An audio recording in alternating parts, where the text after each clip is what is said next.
দেশের ৭ জেলাত শুক্রবার রাতের মধ্যে ঝড়ের সম্ভাবনা দেখা দিয়ে খুলনা, বরিশাল, পটুয়াখালী, নোয়াখালী, কুমিল্লা, চট্টগ্রাম এবং কক্সবাজার অঞ্চলত দক্ষিণ ও দক্ষিণ পূর্ব দিকুত্তুন ঘণ্টায় ৪৫-৬০ কিলোমিটার বেগে অস্থায়ীভাবে ধমকা ও জড়ো হাওয়া বয়ে যেতে পারে। ফোয়ারা তাহিত পারে বৃষ্টি ও বজ্রবৃষ্টি।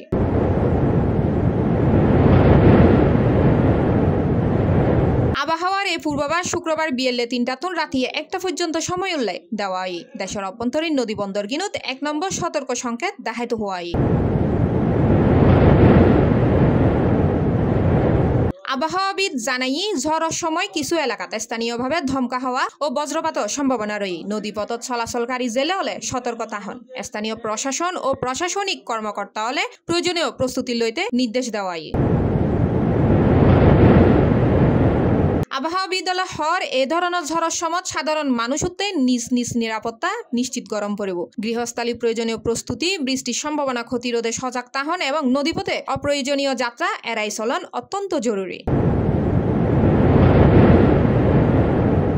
সুতরাং দেশের দক্ষিণ ও দক্ষিণ পূর্বাঞ্চল মানুষ হলরে অনুরোধ করা আবহাওয়ার উদ্দিন নজর রাখুন এবং সতর্কতা হন। Desk news, C+ TV, Chittagong.